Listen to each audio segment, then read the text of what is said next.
Olá, olá, tudo bem? Bom, estamos aqui para gravar nosso próximo vídeo da playlist de mecânica quântica, né? Da aplicações da mecânica quântica no caso, né? Só que agora vamos trabalhar no primeiro trabalhamos para partículas com energia maiores que o potencial, e agora vamos trabalhar com partículas com energia menores que o potencial da barreira, né? Que a altura do potencial da barreira, ou seja, a energia da partícula é menor que a energia potencial da barreira, né? Este caso é chamado de que de tunelamento quântico ou efeito túnel, ou seja, este processo é chamado de tunelamento quântico ou efeito túnel, né? Uma maneira de entender, vou colocar aqui estamos vendo aqui uma figura didática, claro, onde estamos exagerando nesta figura, mas para ilustrar, né, de uma maneira didática o que acontece na mecânica clássica e na mecânica quântica, né? Porque a mecânica clássica ela não consegue entender esse efeito túnel, né? Então, na mecânica clássica, o que acontece? Ao contrário da mecânica quântica, na mecânica clássica, o que acontece? Na mecânica clássica, vamos supor aqui que temos um leão, né, onde o máximo da altura das patinhas dele, na hora de subir, ele chega hasta esta altura. Portanto, a energia deste leão, essa energia. Então, essa energia é menor que a barreira de potencial, né? Estamos considerando o leão como uma partícula, lembrando que estou exagerando, né? Lembrando que o efeito quântico é mais para objetos microscópicos, né? Se se pode dizer isso, né? Para entender mais ou menos. Então aqui temos um leão, como falei, estou exagerando, mas só para vocês ilustrar mais ou menos e tomara que desse para entender. Então, o que acontece? A energia é menor. Então, na mecânica clássica, esta barreira é impenetrável e é impossível que este leão com energia menor que a altura da barreira possa tunelar ou possa se propagar através dessa barreira de potencial. Para ela conseguir passar do outro lado, eu teria que dar mais energia a este leão, de tal maneira que com maior energia ela consiga pular do outro lado, e assim esta pessoa tenha que correr, né? Mas na mecânica clássica é impossível, né, esse tunelamento, né? Já na mecânica quântica, como já falamos, na mecânica quântica isto é possível, né? Isto é possível na mecânica quântica, olha aqui. Na mecânica quântica isto é possível. Olha aqui. Na mecânica quântica existe a probabilidade sim de tunelamento. Então existe sim a probabilidade diferente de zero de tunelar. Tanto assim que a pessoa tem que correr porque realmente o leão vai devorar a ele, né? Então na mecânica quântica não tem como brincar, não? Como este caso na mecânica clássica ele pode brincar, mas na mecânica quântica não dá para brincar, né? Então na mecânica quântica existe o efeito túnel, ou seja, este leão se propaga a través dessa barreira de potencial, que na mecânica clássica é proibida, é uma região proibida deve ser como se tunelada, ou, né? Então, em outras palavras, é uma barreira impenetrável, né?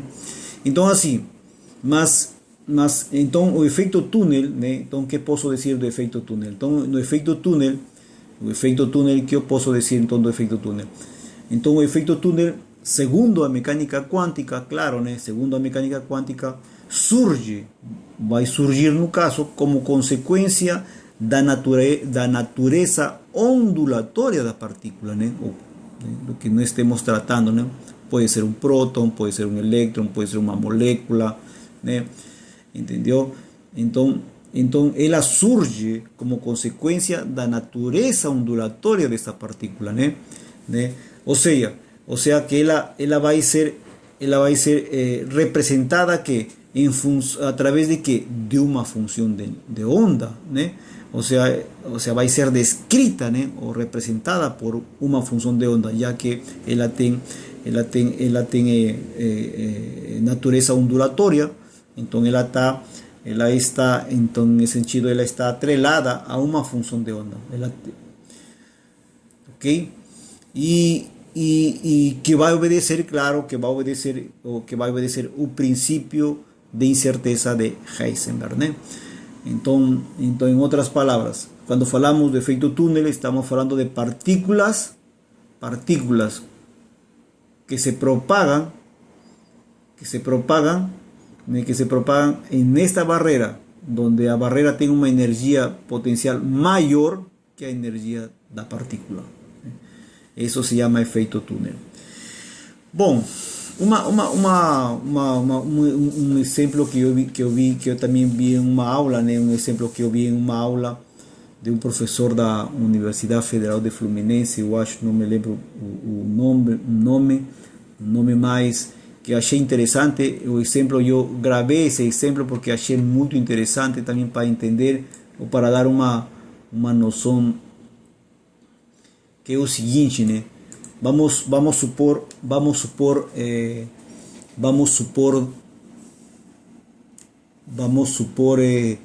dos fios conductores, né?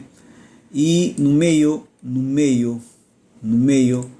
um buraco, um vácuo aqui, né? E vamos supor aqui que temos um elétron, hipotéticamente, claro, um elétron se trasladando de izquierda para derecha, né? Cuando ese electrón llega a este extremo,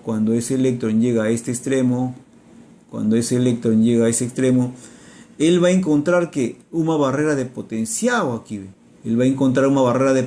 aquí, esa barrera que está aquí, él va a encontrar esa barrera de potencial. ¿Por qué? Porque aquí no tiene más camino. Como no tiene más camino, él va a encontrar una barrera de potencial para ir de este extremo a otro extremo. Esa barrera de potencial. Entonces, clásicamente, para ir de este extremo a otro extremo, yo tenía que darle energía a este león. Yo tenía que darle energía a este electrón para ir de un extremo a otro. Pero en la mecánica cuántica no. Es posible, sí, que este electrón tunele a través de esa barrera de potencial, mesmo que la energía sea menor que la altura del potencial. Existe esa posibilidad. Ok, una cosa, y lembrando que esto se debe a qué? Se debe a naturaleza ondulatoria, en este caso, do electrón. Como consecuencia, surge como consecuencia, en otras palabras, él surge como consecuencia a naturaleza, estoy repitiendo, a naturaleza ondulatoria de este electrón, y que, o sea, este electrón está representado a través de una función de onda, que, como ya falamos anteriormente, que esa función de onda obedece a un principio de, voy a colocar aquí, estoy llevando esta figurinha aquí, porque esta figurinha me va a ayudar aquí para entender esa naturaleza. Cuando digo esa naturaleza ondulatoria, me estoy refiriendo a esa aquí.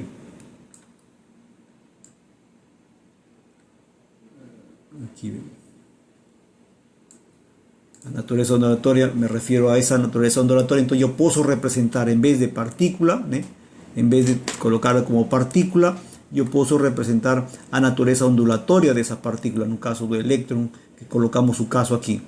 Entonces aquí el electrón se comporta como una onda, puedo representar como una onda oscilatoria,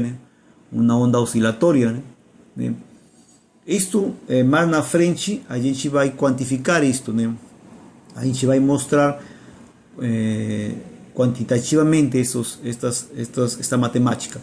Mas aqui agora estamos de uma maneira qualitativa, Então aqui eu posso dizer que antes de chegar à barreira de potencial, ela tem um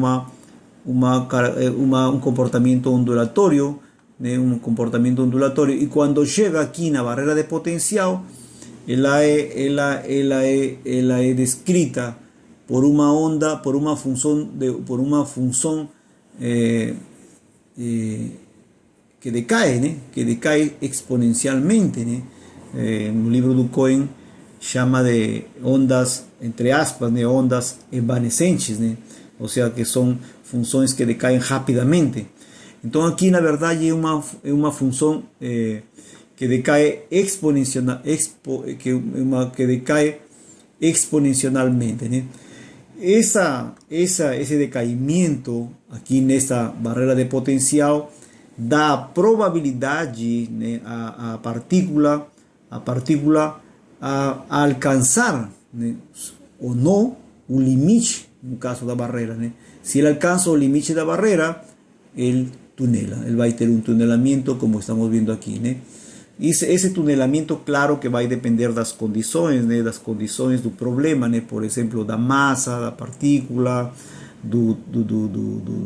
da espessura, da barreira de potencial, tem certas condições, mas que na mecânica quântica existe sim a probabilidade diferente de zero de ter que aconteça o efeito túnel, né? Falando do efeito túnel também, uma maneira também de explicar, né, para vocês ver a importância do efeito túnel, uma maneira de explicar o decaimento das partículas alfa dos núcleos pesados, como por exemplo o urânio, pode ser explicado a través do efeito túnel, porque ¿qué acontece? As partículas alfa elas decaem dos núcleos pesados. Então isso significa que eles escapam dos núcleos, ou seja, que significa que existe um tunelamento para, né? Se escapou, então nós podemos considerar esse processo a través de uma barreira de potencial, né? Como seria essa barreira de potencial de uma maneira simples, também não aprofundizando muito, como seria essa barreira de potencial, né? Porque lembrem, vou colocá-lo aqui, lembrem que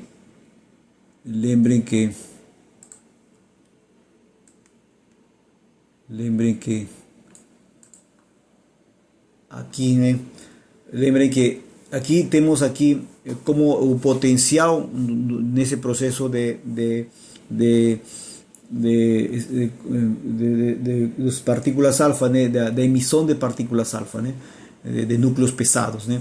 Como que acontece? Como seria essa barreira de potencial? Como estaria composta essa barreira de potencial? Lembrando que, fazendo lembrar que de uma maneira simples, claro, né? Sem pretensão de aprofundizar, mas de uma maneira superficial, podemos dizer que os núcleos pesados, imaginemos um núcleo pesado de urânio, né? E que dentro desse núcleo está uma partícula alfa que está se movimentando, indo de lá para cá, e quando encontra a superfície do núcleo, ele encontra uma barreira de potencial, ele encontra uma barreira deste tipo. E neste caso, a barreira de potencial está aqui. En este caso, a barreira de potencial está aqui. ¿Cómo está composta? Aquí, en esta figura, ¿qué estamos observando? Estamos observando que aquí existe un pozo cuántico. Esas líneas vermelhas me dan los pozos cuánticos, un pozo cuántico aquí, donde ese pozo cuántico está relacionado con ¿qué? Con la fuerza nuclear, forte, que mantém um núcleo coeso, né? Que mantém um núcleo coeso. Então essa força, sabemos que essa força nuclear, este processo está composto por um pozo quântico, né? Donde a partícula alfa fica presa, e só que a medida que a partícula alfa se afasta do núcleo, a força nuclear forte decai rapidamente com a distância, né?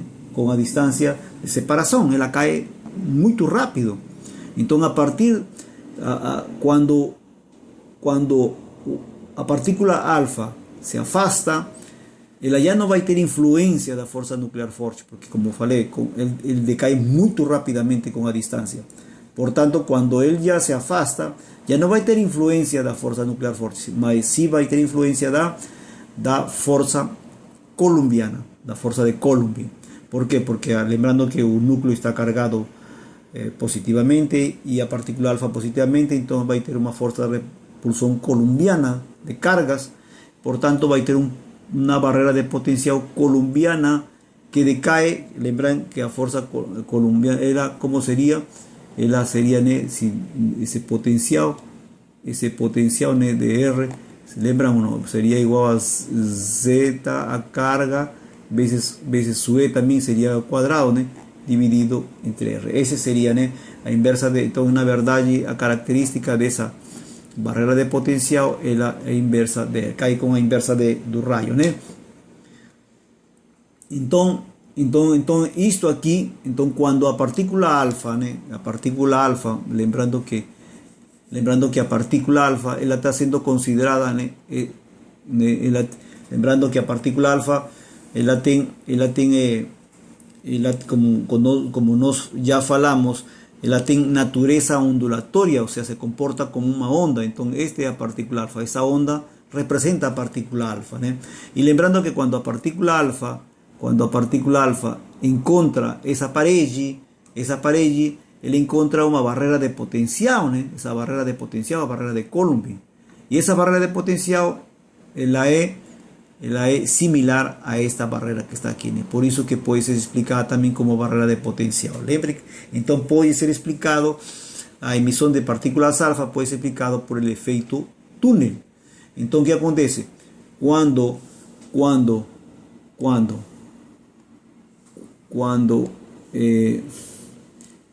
a partícula alfa de una onda llega aquí a esa barrera, él tiene la posibilidad de tunelar, y cuando tunela, ella va y ver a través de una función exponencial, una función, el decae con una función exponencial, ¿no?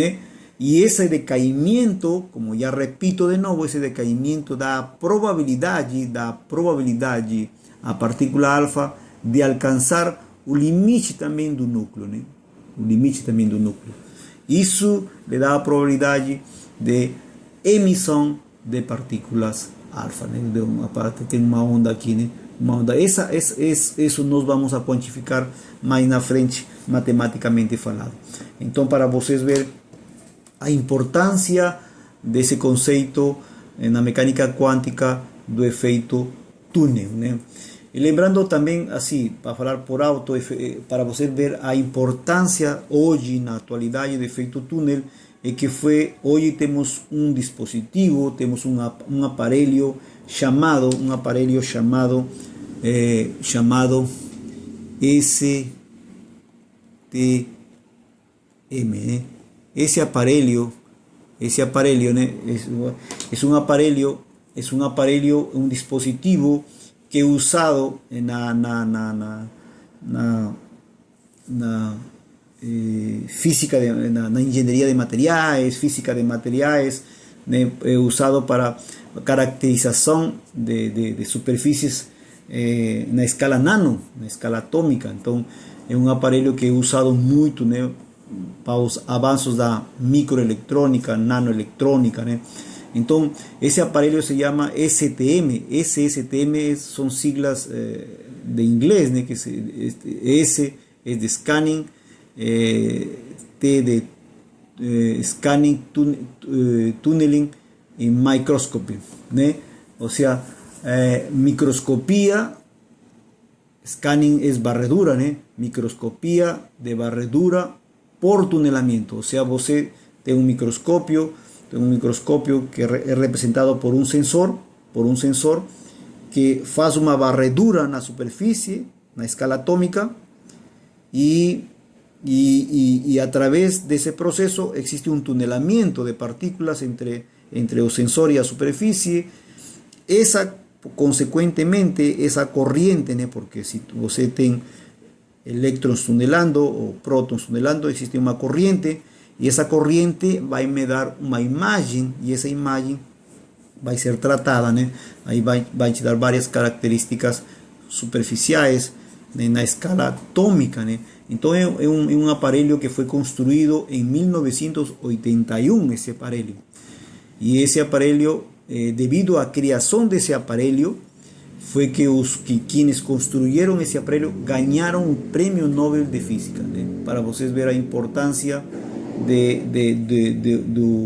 do efeito túnel, né? Ou seja, o efeito das aplicações do efeito túnel, né? O quão importante. Quem sabe mais na frente falemos um pouquinho mais do scanning tunneling microscopy, né? do microscópio de barredura por tunelamento, né? STM, né? Famoso STM.